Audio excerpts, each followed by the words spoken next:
This is the line of Isaac? The line of Isaac, son of Abraham. Abraham begot Isaac. Isaac was 40 years old when he took as his wife Rebekah, daughter of Bethuel, the Aramean of Padan Aram, the sister of Laban the Aramean. Isaac pleaded with the Eternal on behalf of his wife, for she was childless, and the Eternal acceded to his entreaty, so his wife Rebekah became pregnant. The children pressed against each other inside her. She thought, if this is so, why do I exist? So she went to inquire of the Eternal, and the Eternal One said to her, 2 peoples are in your belly. 2 nations shall branch off from each other as they emerge from your womb. 1 people shall prevail over the other. The elder shall serve the younger. When the time came for her to, for her to give birth, lo, she had twins in her belly. The first came out reddish all over, as though covered with a hairy mantle. So they named him Esau. His brother following came out holding Esau's heel. So they named him Jacob. Isaac was 60 years old when they were born. When the boys grew up, Esau became a skillful hunter, a man of the outdoors. But Jacob was a homespun man, keeping to the tents. Isaac favored Esau because Esau put game in his mouth, but Rebekah favored Jacob. One day when Jacob was cooking a stew. Michael, could we hold on for a second? Could you go back 1 paragraph? Sure. What do you want to go back to? Okay, where it says red. Okay, this is an important part of the passage. Number 24, when the time came for her to give birth, lo, right. She had twins in her belly. Yeah. The first one came out reddish all over. Why red? Why reddish? Strength, strong. Ah, bingo. Okay. All throughout this period of time, and God knows into, many hundreds or thousands of years afterwards, the color red always meant superiority. Oh, superiority. Yeah. Black meant the power. Really? So the pharaohs of Egypt, they used as much gold as they possibly could, but their garments and things were made out of red or crimson. Like Harvard is crimson, right. Red supremacy. Superior. So according to as long as we're there, Michael, they named him Esau after they saw this red. Does Esau mean red? Yes, or reddish, or superior, or he thinks he's superior. Right there in the commentary, right there, I have it highlighted in blue. Maybe I should highlight it in red. Boy will bear 2 names, Esau and Edom. We hear about Edom throughout the Torah, and that becomes a nation. And in the latter, because of his reddish hair, just as Dr. Mike put forth. And then Jacob, I wanted to get down here to 26. Jacob, or Akev, Yaakov. Yaakov, yeah. Its root can mean to deceive, according to Jeremiah, or Jacob tried to deceive his brother. That's interesting. But then we know that his name changes again, right? To Israel. Israel. That's what he was struggled with the angel. So I'm going to ask you guys a medical question. Okay, according to the Bible, first the Bible and then the medical question for you. The Bible says that Esau was born first, and Jacob was holding on to the seal. So the first one born was Esau, and Jacob was the second. Right. Now, suppose that you're a doctor and you're doing a cesarean. Oh, geez. Is the first baby that comes out, is that the oldest? Yeah, usually. The first one that comes out is usually the oldest, yeah. Oh, wait a minute. Wouldn't they come out together? I mean... No, usually they come out one at a time, no. No, but he was holding on to... I'm talking a cesarean. In a cesarean section. Right. Okay, when you do a cesarean section, let's say you have twins, because if you have triplets or something, it's a little more difficult. Say you have a woman who has twins, and she has to go through a cesarean section. I understand. You're the doctor. How do you decide which baby is the oldest? The one that was closest to pick out. That's right. That's right. Pick out or pig out. If I saw the first baby first, I'd pick him out. I don't know. There you go. There you go. I like Ruthie's idea. You'd have to take off the other one's hand. Hey, I had 2 C-sections. They're no fun. Really? Wow. First one was an emergency, and then the second one, at that time, once a C-section, always a C-section. Well, you see, Myrna, I was on the other side of the knife. Thanks. Oh, I'm glad you weren't there. No, I wasn't. Myrna, do you want to pick it up at 29? Oh, What's I'm the glad I answer, lost where we were. What's the answer, Mike? One day, when What's the answer? Yeah, what's the answer? Who's first? Who's the oldest? Okay, he well, was on first, it Okay. was Esau. One day when Jacob was cooking a stew, Esau came in from the hunting field. He was famished. And he said to Jacob, I'm famished. Let me gulp down some of that red stuff. That is why he was named Edom. Jacob said, sell me your birthright here and now. And Esau said, here, I'm going to die. What good is the birthright to me?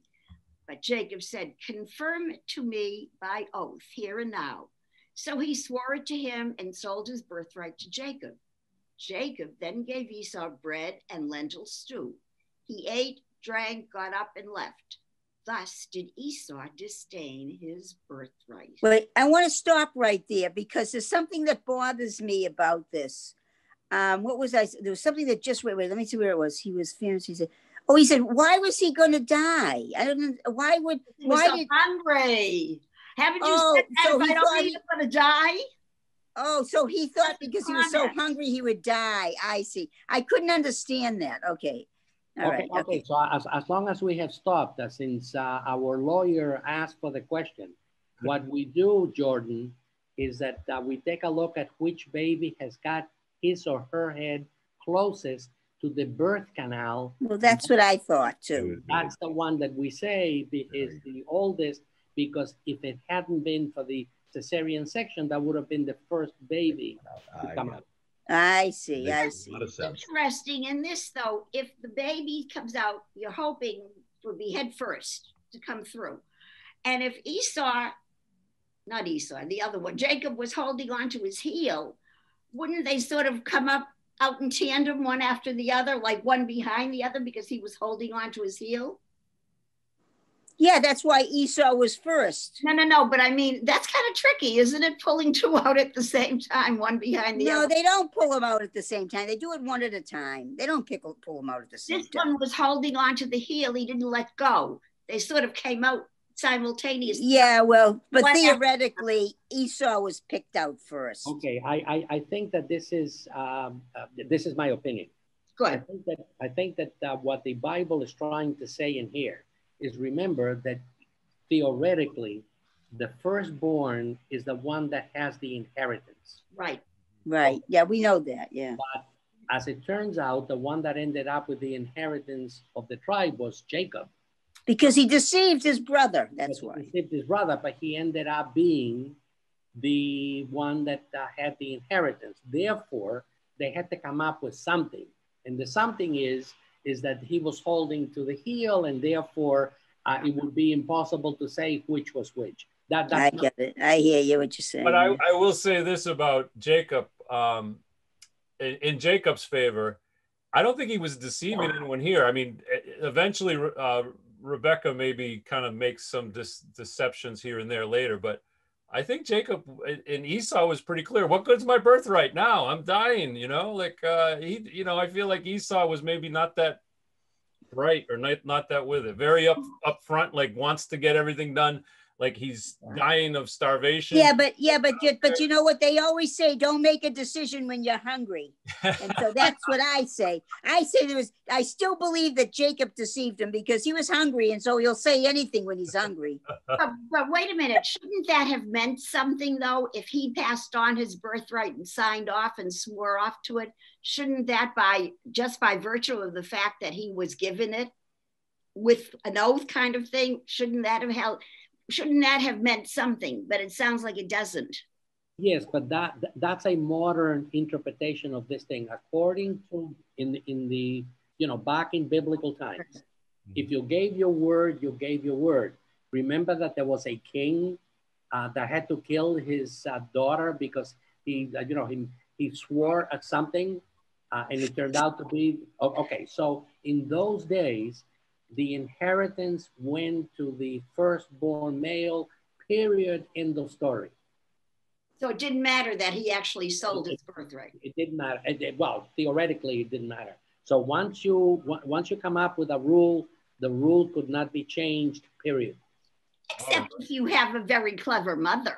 Yeah. Oh yeah. Do you want to read? And she picked the right person too. There was a famine. And we have a new reader tonight. Her name is Alba. You recognize her from Saturday morning. Oh, Alba, where are you? Right here. Raise your We hand. want to see your face. That's why I said that we have 3 Cubans, because she's a Cuban too. Yes. She has a short chair. I have a short chair. There she is. Okay, so now you read.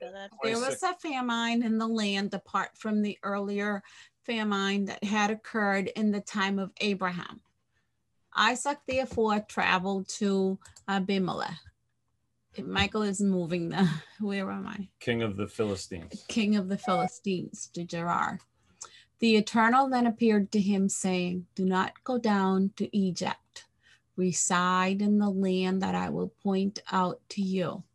Stay in this land, and I will be with you and bless you. For to you and your descendants I will give all these lands, fulfilling the oath that I swore to your father Abraham. I will multiply your seed as the stars of heaven, giving your descendants all these lands.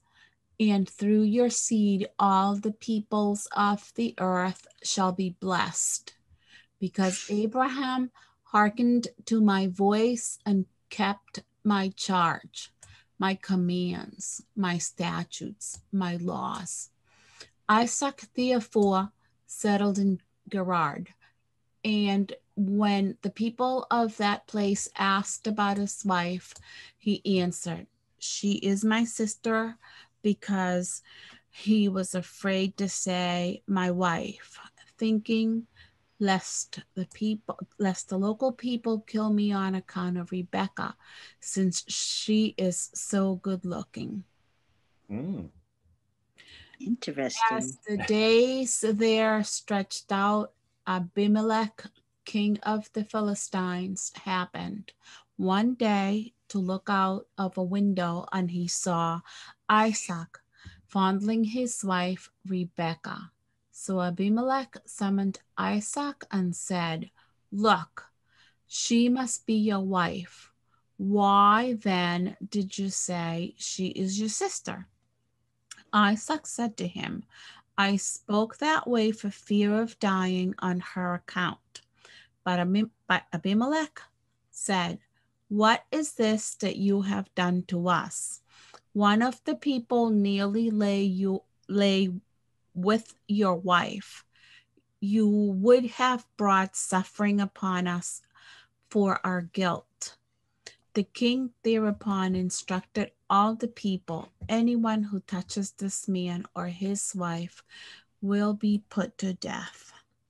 In that area, Isaac sowed seed, and in that year he received 100-fold, for the Eternal blessed him. The man grew rich, and he went on growing all the richer until he was exceedingly rich. He had herds of sheep and herds of cattle and a large body of servants, so that the Philistines envied him, and the Philistines stopped up all the wells that his father's servants had dug in the time of his father Abraham, filling them with rubble. Abimelech now said to Isaac, leave us.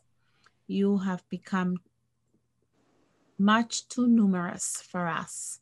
So Isaac went away from there, encamping in the wadi of Gerar.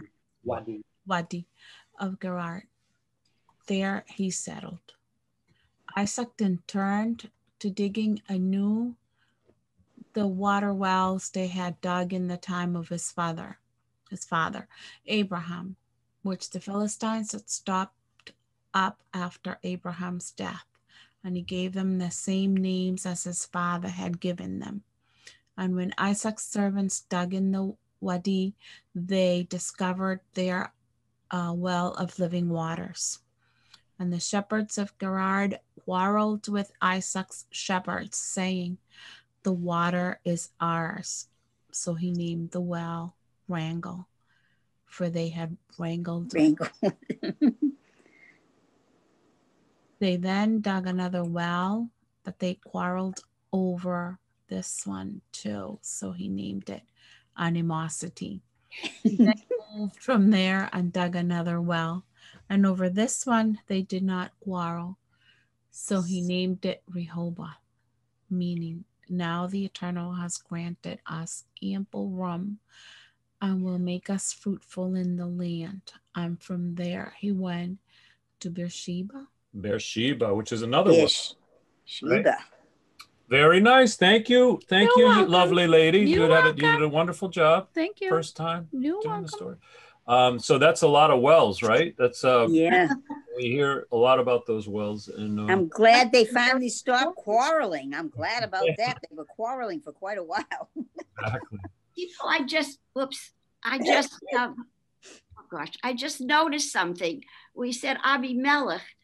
Actually, Melech means king. So it's almost like King Abi all over again. That's right. That's right. There you go, Malech. Yeah. Melech. And it's what's the name? Melchizedek. Melchizedek. What's the name of the high priest? Abimelech, which is a little easier than the one you're aiming for. Are you talking about Melchizedek? Yes, that's the one. Is that a king? Is that a king's name? High king or something? Yeah. All right. Anybody else who wants to pick it up at 24? Ruth? I'll do that. 24. Yep. That very night, the Eternal appeared to him, saying, "I am the God of your father Abraham. Have no fear, for I am with you. I will bless you and make your descendants numerous for the sake of my servant Abraham." So there he built an altar and called upon the name of the Eternal. There he pitched his tent, and there Isaac's servants dug out a well. Abimelech now went to him from Gerar with Ahozath, his confidant, and Pichol, commander of his troops. Isaac said to them, "Why have you come to me when you hate me and drove me away from your midst?" They replied, "We see clearly now that the Eternal has been with you. So we thought, pray, let there be a sworn treaty between us, between you and us. We will make a compact with you. Would you ill-treat us, seeing that we never did you an injury and did only good to you and sent you away in peace? You are now the blessed of the Eternal." So he made them a covenant feast. They ate and drank and got drunk, I bet. Okay. When they got up in the morning, they made a vow each to the other. Then Isaac sent them away, and they parted from him in harmony. That same day, Isaac's servants came and told him about the well that they had dug, saying to him, "We have found water." So he called it Sheba, which is why the town is called Beersheba. I never knew that. That's really cool to this day. I always want to know what Beersheba meant. That was cool. I thought they found beer. When Esau was 40 years old, he took to wife Judith, daughter of Beeri, the Hittite, and Basemath, daughter of Elon, the Hittite. They were a bitterness of spirit to Isaac and Rebekah. Why were they a bitterness of spirit? What does that mean? They didn't like him. They didn't like him. For the sake of my servant Abraham, on the principle of the merit. These are just the. I'm sorry. Sorry. Yeah. Okay. Yep, right there. Why don't we go to 27:1? Yeah. Okay. When Isaac had grown old and his eyesight had dimmed, he called his eldest son Esau, saying to him, "My son, here I am." He answered, "Look now," said he, "I have grown old, and for all I know, I may die any day." Boy, he's into dying. "So pick up your weapons, your quiver and your bow, and go out to the countryside and hunt me some game. Then you can make me tasty dishes such as I like and bring them to me, and I will eat so that I can give you my heartfelt blessing before I die. As Isaac was speaking to his son Esau, Rebekah was listening, and when Esau went to the countryside to hunt for some game to bring him, Rebekah said this to her son Jacob, "Look, I heard your father speaking to your brother Esau, saying, 'Bring me game and make me tasty dishes that I may eat, and then bless you before the eternal. Now, son, be eternal before my death. Now, son, listen to me, to what I am instructing you. Go to the flock and bring me 2 tender kids, and I will make them into tasty dishes for your father, such as he likes. You will bring them to your father, and he will eat so that he may bless you before his death.' But Jacob said to his mother Rebekah, 'Look, my brother Esau is a hairy man, and I'm a smooth-skinned man. Should my father fail me, I will seem to him like a cheat, and I will bring a curse on myself, not a blessing.'" Nowhere else. No, whoops. Sorry. What happened? Okay. 13, yeah. 13. His mother then said to him, "Any curse that you get will be on me, son. Just listen to me and go. Get them for me." So he went and he got them and brought them to his mother, and his mother made tasty dishes such as his father liked. Rebekah now took the finest of her eldest son Esau's garments that she had in the house and dressed up her younger son Jacob. The skins of the kids she wrapped on her hands and over the smooth part of his neck, and she put the tasty food and the bread that she had made into her son Jacob's hand. Going then to his father, he said, "Father," and he replied, "Here I am. Which son of mine are you?" Jacob said to his father, "I am Esau, your firstborn. I have done as you told me. Pray, get up and sit and eat of my game so that you can give me your heartfelt blessing." Isaac then said to his son, "How is it that you were able to find game so quickly, my son?" And he replied, "The eternal your God made it happen for me. Pray, come near me." And Isaac to Jacob, "So that I can feel you, son. Are you really my son Esau, or are you not?" Whoops. All right, if we can hold on in here for a second. Okay. Okay, so you see in here.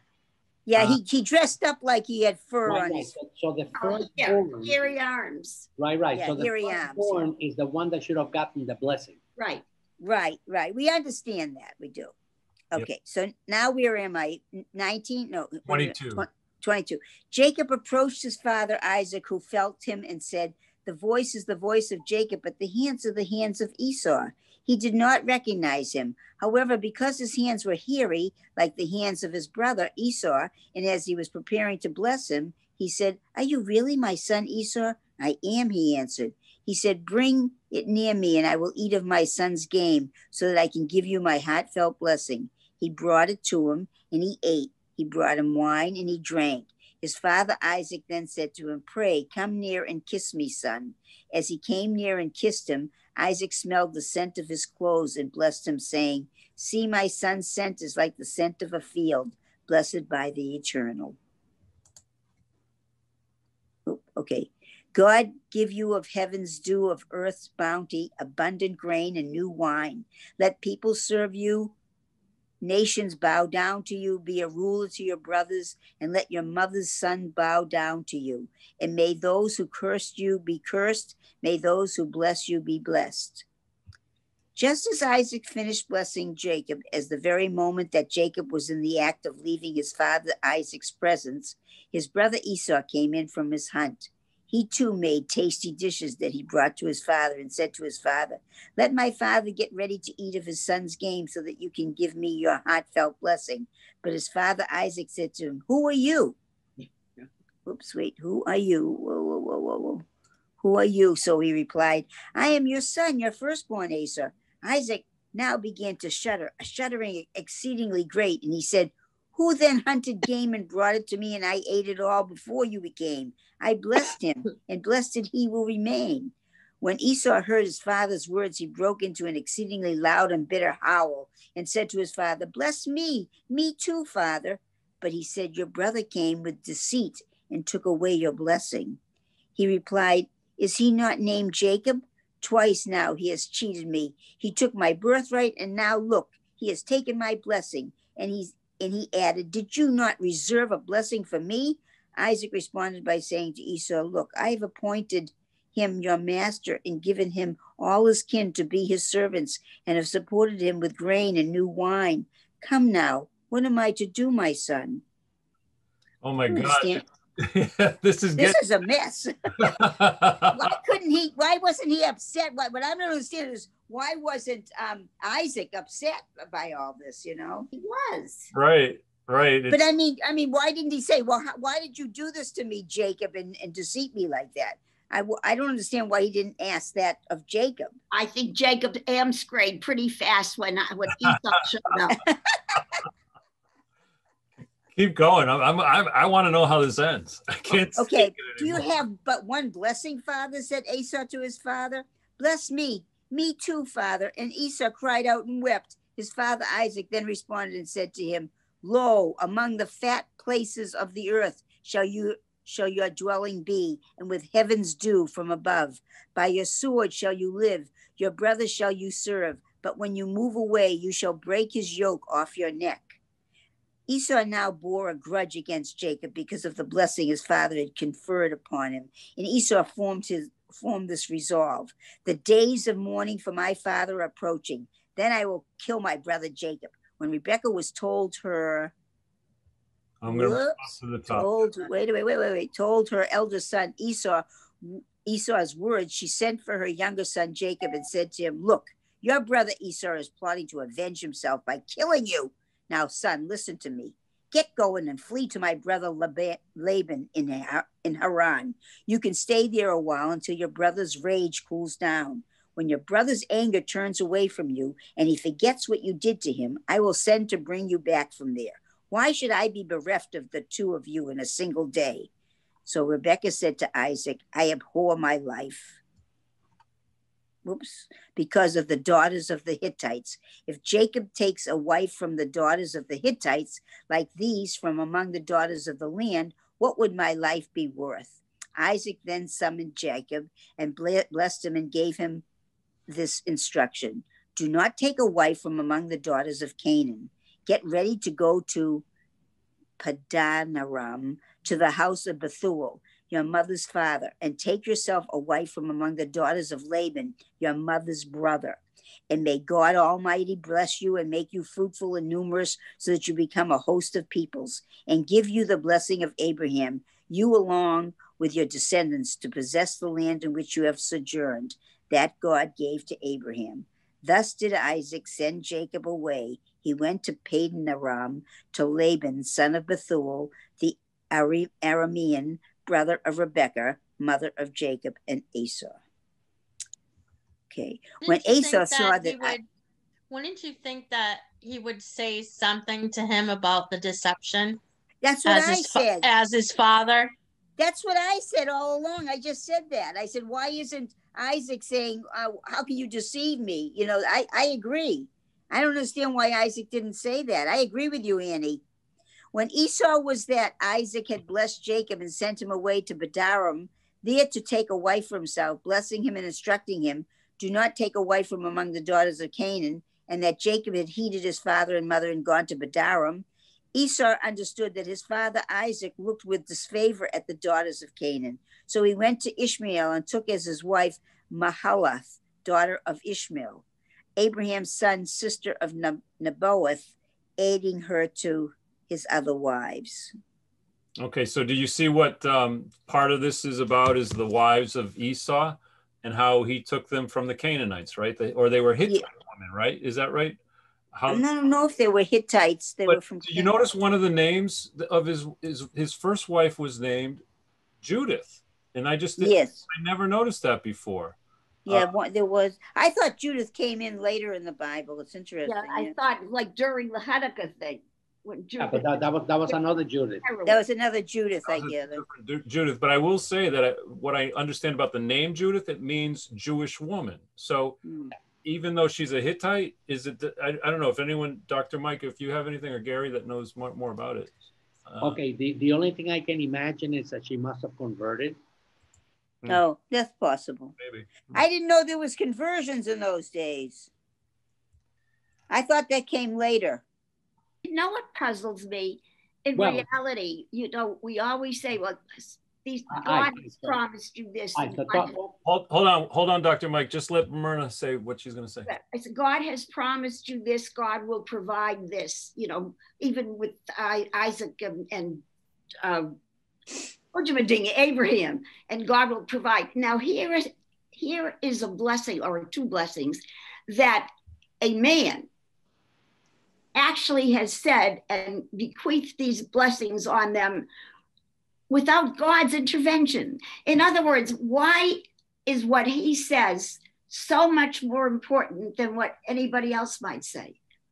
In other words, what gives his words the power of God when it's not God that's giving them the blessing? He is. I don't know. I don't know a lot of things. You know what I'm saying? You know, give me your blessing. Give him a blessing, but what does it really mean? If God doesn't want him to have it, he's not going to have it. Yeah, and I like what Dr. Mike says too, is what is the precedent, right? What is the precedent? Because we don't really see Abraham, did he give any blessings to Isaac? Or, well, he did. No, there were no blessings. But, you know, since the question is, when was conversion, when did people started converting? Okay, so what was the first conversion ever?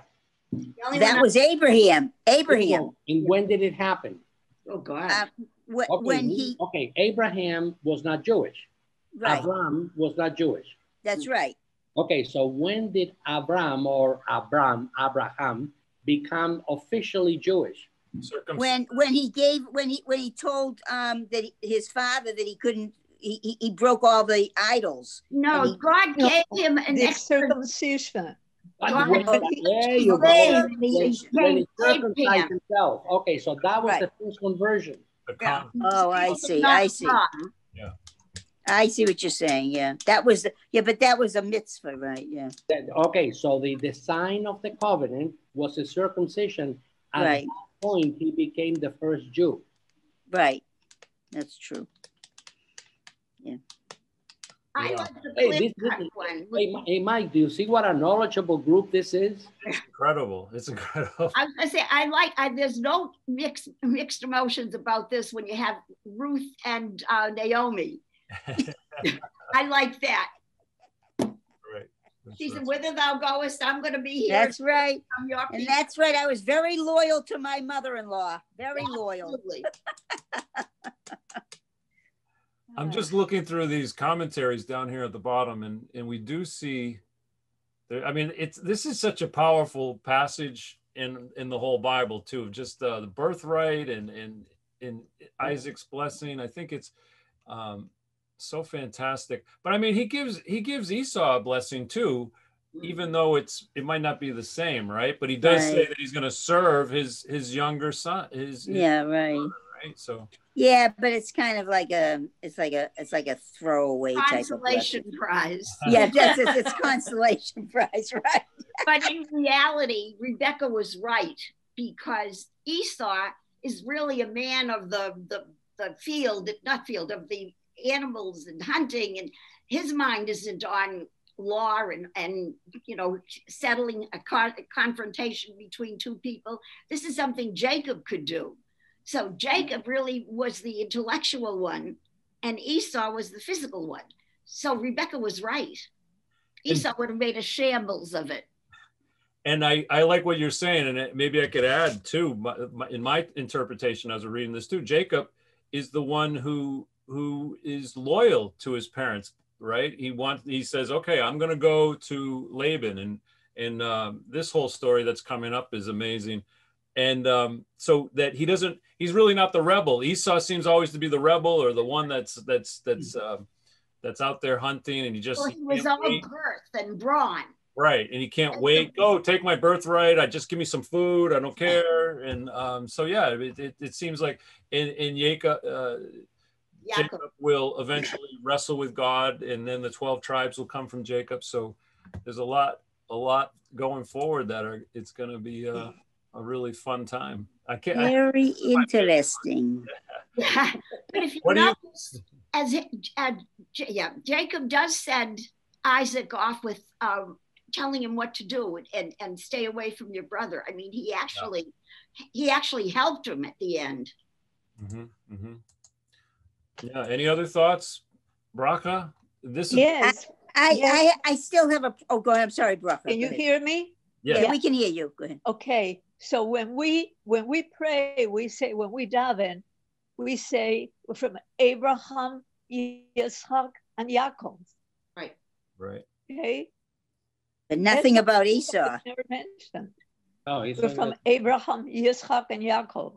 Yeah, nothing about Esau. No. Yeah. And that's what I always had a problem with this one passage, because I still believe that it was deceit. And I feel like that wasn't resolved. I don't care if he was a smarter one, Myrna. I still think it was deceit. Of course it was. But on the other hand, I think that Rebecca really knew her children. I see. Right. Yeah. I see. Hey, you know what? This is all ordained in advance. So this is what had to happen. Right, Michael? The nature of Yaakov as opposed to the nature of Esau. Right. Great. Jordan, what do you think?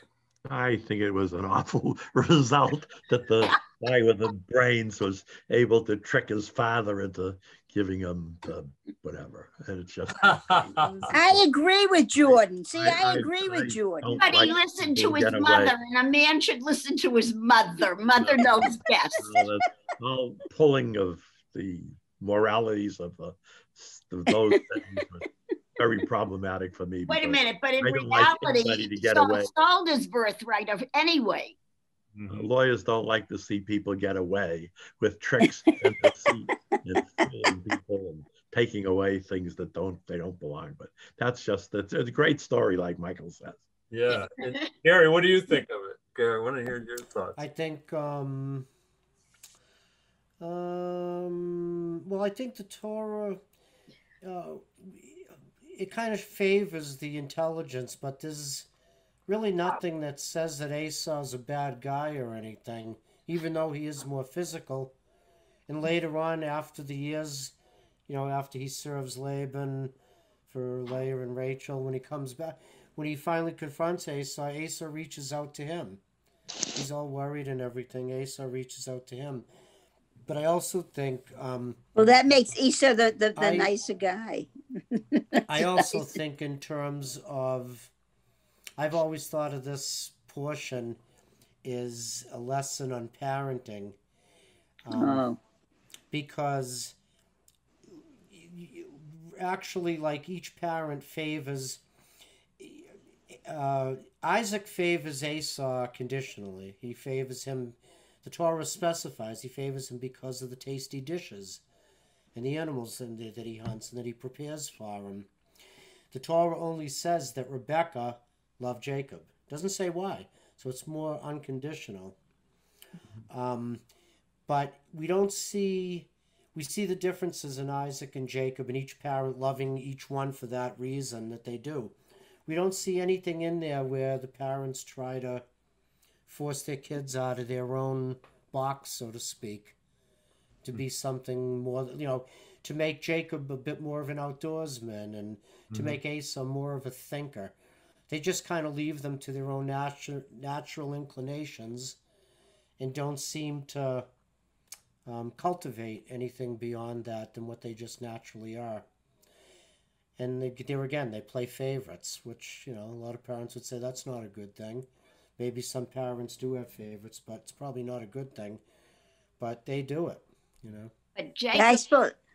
I'm sorry. I was just going to say that's probably why I don't like this, the whole deceit thing, because I always felt I wasn't the favorite in my family. I was just thinking that Jacob, when he went to his uncle's place and all, he had to work very hard for 14 years to get the wife he really wanted. Well, but I think that one, since we know how this is going to end, karma. Let me just put something on the table here. Jacob deceives his father, but then in turn Laban deceives him. Yeah. And what does Laban say to him when he gives him Leah? Yeah, he It is said, not our custom. you- It is not our custom here to put the older before Yeah. the younger. I mean, the younger before the He older. said, when Jacob said to him, I said, how could you have done this to me? You remember the famous passage that Jacob says, how can you possibly have done this to me? And Laban says to him, he says, this was deceit. I learned it from the master deceiver. I learned it from you. Wow. I don't remember that. Wow. Remember that? So But he takes a dig at him by saying that it's not our custom here to put the young, like saying, like, you might have done it, but we don't do that here.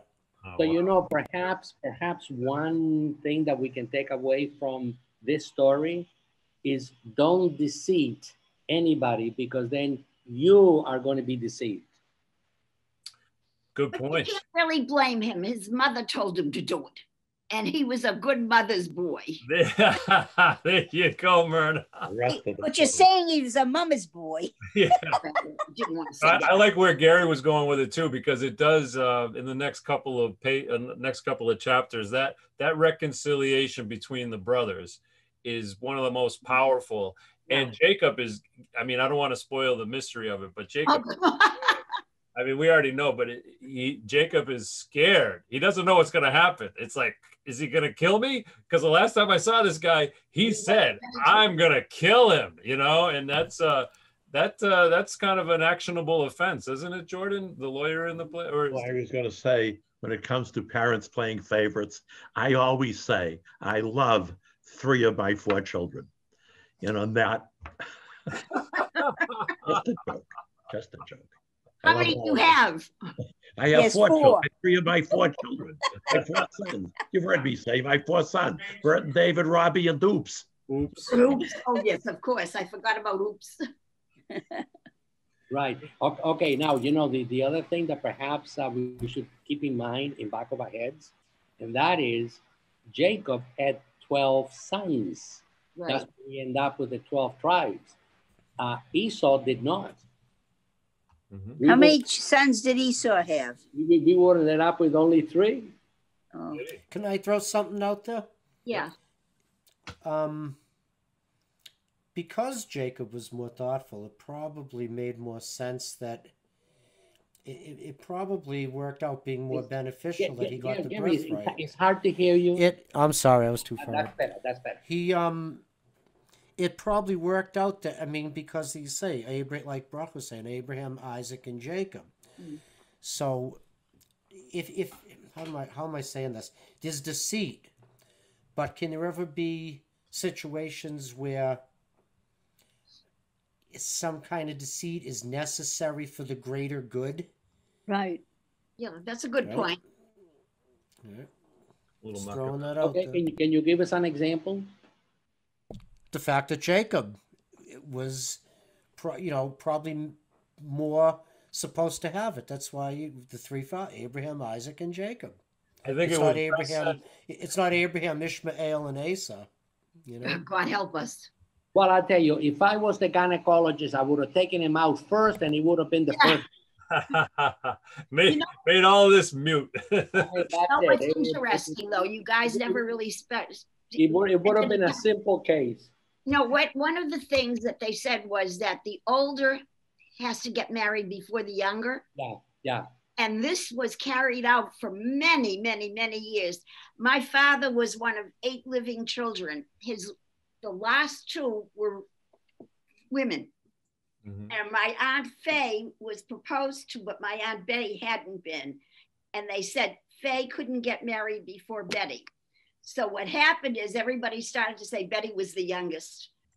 My Aunt Faye got married. Some more deceit again. I can't believe it. There's deceit after deceit after deceit. Betty never got married, but my Aunt Faye had 2 daughters. So there. The end justified the Okay. I'm ready to go on. The things you learn in Zoom. Yeah. Yes. I think that's the end of our study tonight. Oh. That's the verses. But Went by very tune quickly. in next week. Because You never know what's going to happen next. Good night, everybody. All I'm- right, yeah, next week will Good be my night. last week because you know the following week I move. Okay, so I won't be on. So In 2 the weeks, next yeah. time we hear from you will be from a different town. No, you'll hear from me next week, but not the following week. Yeah. Okay. Okay. So Ruthie, what do we say to you next week? Lech Lecha? Yeah, Lech Lecha. get up and go. Right. No, I'm still here next week. It's 2 Oh. weeks from tonight. 2 weeks from today, I'll be moved. Yeah, right. All right, I'm going to get through this. All right, go. Thank you. You Bye, gave me some Gary. energy Bye, tonight. Myrna. Thank you. Good Thank night, you. Mike, Bye-bye. Dr. Scheisler. Pleasure. Night, Bye. everybody. Bye, Annie. I'm going to come back Bye, in Annie. December, I Have a promise. Bye, big Ruthie. all of this. Bye-bye. Bye, Bye-bye. Most learned of all Good of night.